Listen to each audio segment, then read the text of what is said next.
The Brewhouse was created to capture and share with you the long history of the Genesee Brewery, but the brewery itself isn't half as interesting as the beer and the people who make it. Visit GeneseeBrewhouse.com.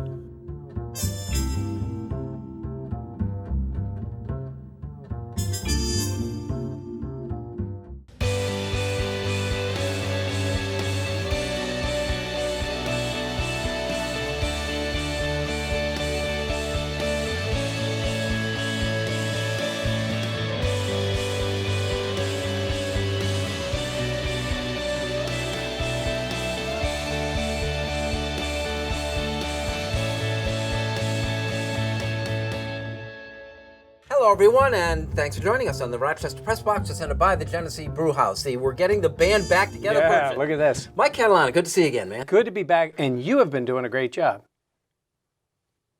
Look who came. Rolling back. I can't find my tie. Did I leave it here? What's my name? I miss you guys. New Pat sheriff. Duffy, what do you got? We got the Eric Bolton Butter Knives jersey with the Buffalo Sabres to continue the 50th anniversary of jersey. But you don't like those sweaters. I love these sweaters. I love these, and Nobody loved those I love these, and I love the slugs. Like, I'm the only guy who liked these and the slugs. I think you should bring the slug back as an alternative jersey. It's great to have that many to pick from. Yeah. Mike, so the NBA goes over to China and gets itself in really a mess. Yeah. What do you make of this? It's money, right? I mean, they're going to follow the money, and it is interesting. Adam Silver has been like your cool uncle who wants to appease everybody, right? He wants everybody to have their voice. He wants everybody to talk because it's been relatively easy for him in a sense. Like, they can have opinions on things. You can let your players talk. It really didn't hurt the NBA bottom line, but they are all in on China. And China is all in, at least as far as the viewers and listeners are concerned, on the NBA. And all of a sudden, the real world steps in, and the NBA doesn't know how to handle it. And you've got an owner telling his GM to shut up, and then the league steps in, and then who knows what happens when the players start talking. So, again, it would be a simpler thing if it was not about massive amounts of money, but it's about money for them. Just as the backdrop to this, I'm sure everyone kind of knows it. Again, the Houston general manager goes to China, where the NBA has a presence this week, playing exhibition games and the like, and voices support for the dissident movement in Hong Kong.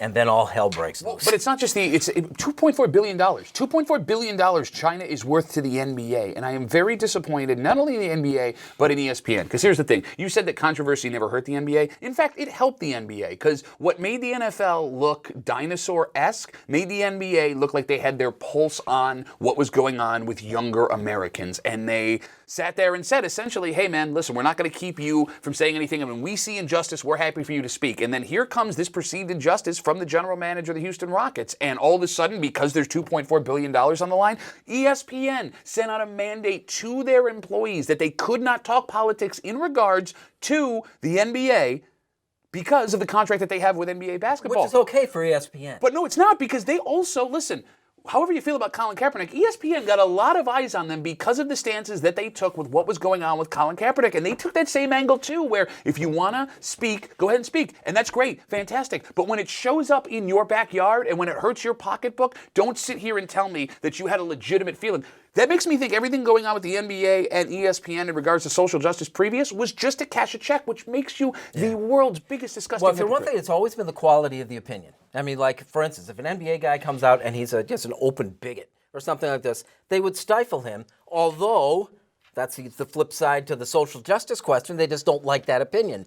What's wrong? I was trying to think about this. What's wrong with me thinking that when in Rome, do as the Romans do applies here? Like, these opinions that were the Houston Rockets, if he had said this in the United States about China, would have been okay, but being in China this week, it's not okay. Well, it's not only in China, it's when all this is going on in China. If this would have been said a month from now, when the NBA regular season was going full bore and they had already played those games, and yes, you're making money with China, but it's not right there in front of you, I think it would have been perceived differently. But it is, because not only did he say it, and you know what? I honestly think it would have kind of gone by a lot of people if Daryl Morey would have just tweeted this. But when the owner comes out and says, you do not speak for the team, now it becomes a huge thing for them. But you brought up when in Rome. That's the problem the NBA has. They're not in Rome. They are centrally an American thing. And I know they grow their game globally, but when you want to make yourself a piece of the American social fabric, like they did with social justice issues, there's no more when in Rome. It's right and it's wrong and it's how you perceive And it. it's hypocritical. And those individual players make a lot of money in China now. Well, that's what's going to be interesting. I hate that it's about the money. No, but it is. It is. I It's know, about I know it everything. is, but I hate that you try to make a philosophical argument and it comes down to who's making money. It does. And that's why I say individual. You see these players all the time. They go to China. They do clinics. They're over there. They are selling tons of jerseys and sneakers. Their sponsors want them over there because the eyeballs are on the product, and it's a matter of where you can sell, and that is the market where they're selling. We are the Rochester Press Box, presented by the Genesee Brewhouse, talking Buffalo Bills next.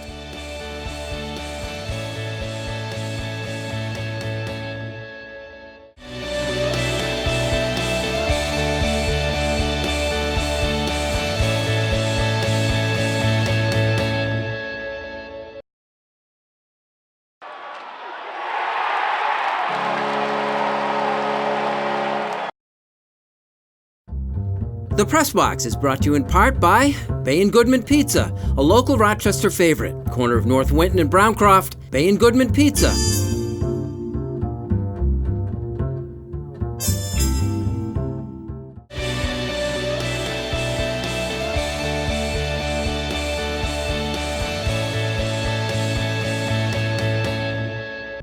Welcome back. Thanks for joining us on the Rochester Press Box, presented by the Genesee Brewhouse, the Getting the Band Back Together edition with Mike Catalana. Buffalo Bills, bye week. We got some time to kind of digest what's happened. What's happened? I mean, it's everything you could have hoped for, right? I mean, yes, you lose that game in New England, but New England's not scary anymore. You've made Brady look human 5 times. Every game that McDermott has played against Brady, his defense, he's been able to contain him and made him look terrible 2 weeks ago. I feel great. I mean, the schedule gets a little harder, but it's not as hard as we thought it was going to be. If the offense keeps moving forward, everything should be okay. This defense is an elite defense. Defense travels. Going to use that old slogan. Yeah. Right? I mean, you feel good. The only thing that sucks is you're going to burn your bye-week preparation on arguably the worst team in the history of the National Football League. But it should be a win. Yeah, I think it's fortunate that they're 4-1, but they've deserved to win. You know, there's been an element of luck that has helped them, but that happens with almost any team that wins. I do think the margin for error has been a little small for as many good things as they've done. Certainly the defense, you can't ask for a team. They've given up less than 20 points a game. I don't care who you're playing against. Offensively, they're going to need to do more. Allen has shown great improvement, but he's going to need to do more, and he should be able to do more.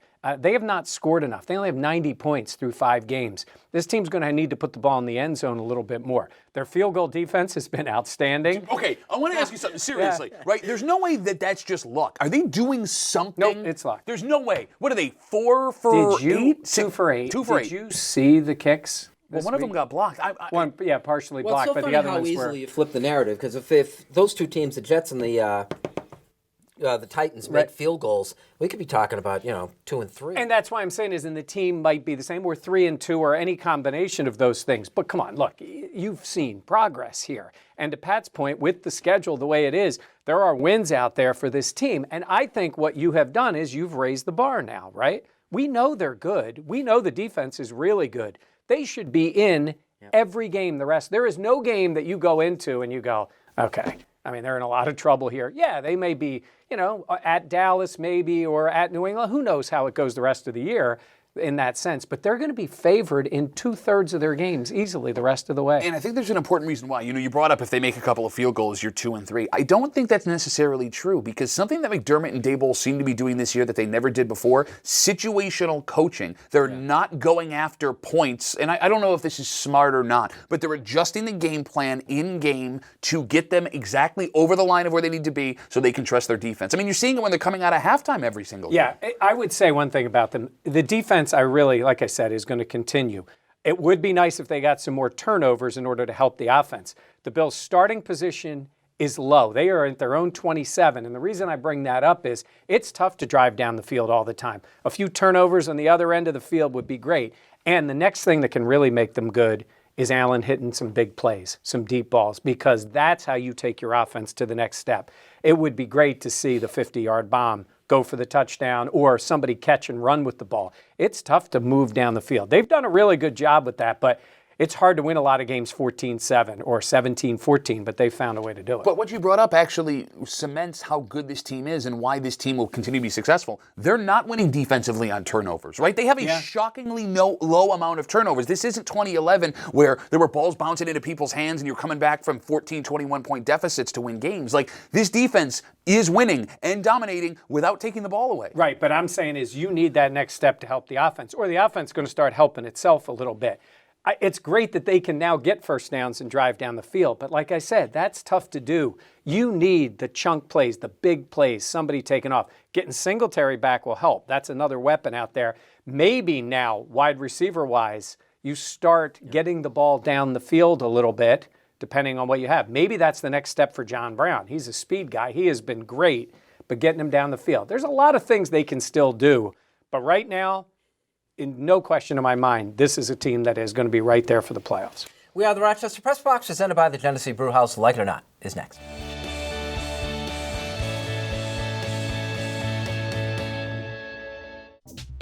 Here's the Press Box trivia question, brought to you by Market View Liquor, where exceptional customer service meets an extensive selection. Jefferson Road at 390.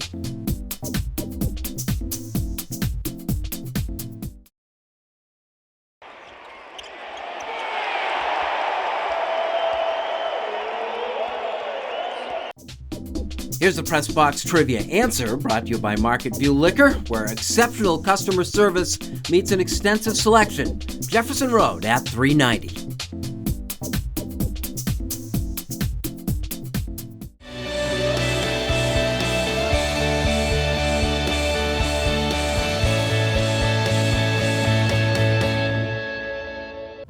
Welcome back, and thanks for joining us on the Rochester Press Box, presented by the Genesee Brew House. You know, Mike, with all the numbers we have, all these analytic numbers and stuff, nobody can conclusively say that in the playoffs, working a pitcher on a day's less rest is either a good or a bad thing. What do you think? I think it's a bad thing when it doesn't work, right? Because you look at what the Astros tried to do, and by the time this airs, we'll know how they did in that fifth game.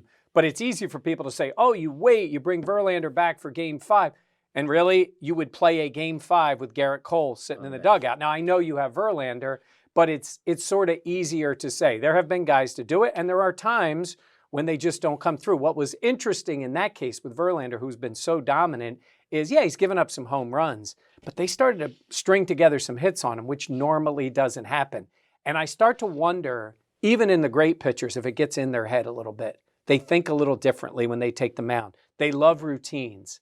And I wonder if it's less physical and more mental when a guy takes them out. Like, they don't lose off their fastball. I mean, there aren't marks but it's these little things seem to deteriorate. And I guess over history, this is generally done with the aces of pitching staffs, and they have a losing record when forced up this way. Well, but it makes perfect sense. Like, you look at Verlander, for as long as his career has been and all the things that he's done, he'd never done that before. Can you believe? It's pretty hard to believe that he had never pitched on 3 days rest like that. But, I mean, why would you ask a guy that is going to win you Game 5, like he's going to give it to you if you give him his routine, like you brought up, to go out and do something he's never done before in a 5-game series? But Cole gets him off the hook, because he's right, because then you don't pitch Cole at all. Maybe. It made sense in this particular case. We're going to see it again, and the same arguments are going to be made, and there's just no right answer. Well, whatever Aaron Boone does is the right thing. I just wanted to bring that up. You did see that quote that Aaron Boone had, right, about how the Yankees have been doing in the playoffs? Big Aaron Boone fan, by the way. What? Did you guys see this? Are you guys see what's going on here? It's only back-to-back 100-win seasons. Yeah, okay. Again, really, great baseball mind, Aaron bleeping Boone. So, Mr. Butterknives, what do you think of the Buffalo Sabres start? I'm feeling great. It is weird, like, the difference it seems a coach can make. Granted, we're only a couple of games in the season here. As we tape this,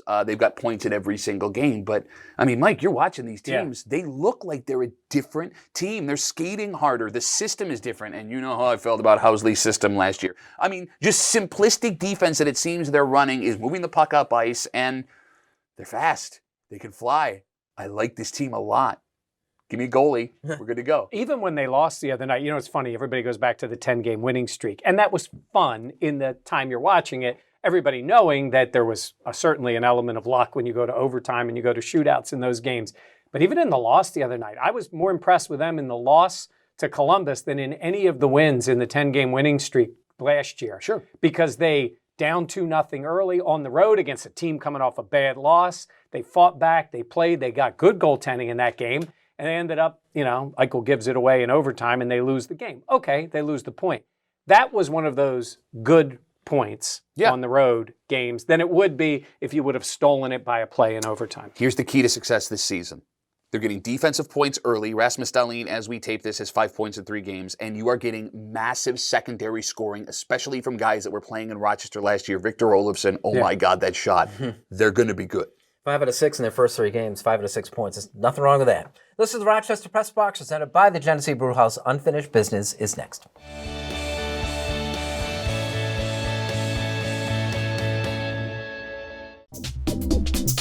And now here's this week's MVP Experience Stat of the Week, brought to you by Sport Clips, where it's good to be a guy. No appointment ever needed.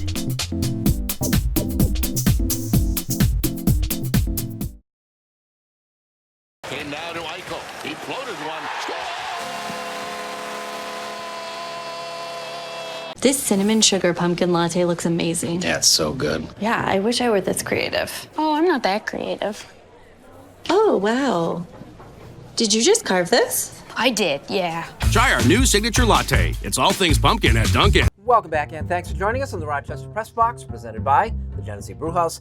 Unfinished Business, presented by Dunkin'. America runs on Dunkin'. Pat. So far this season, the Bills can do nothing wrong. Everything they touch turns to gold. Even the backup defenders who you'd never heard of before are getting sacks and blocked field goals and batted passes in that game against Tennessee. But for the first time since opening day, I'm a little bit nervous. The Bills trade Zay Jones to the Oakland Raiders for a 5th-round pick. That's Zay Jones' former 2nd-round pick. Zay Jones' former 2nd-round pick that you needed to trade up to go get. And they did this, it seems, because of the job that practice squad wide receiver, CFL alum Duke Williams was able to do on the field against Tennessee. 4 targets, 4 catches, 1 game-winning touchdown. It was a very impressive day from Duke. But you bailed on a 2nd-round pick. One that you traded 2 picks for a 5th-round pick, because one guy had a really good first day. There's something that's bouncing around in my head, right?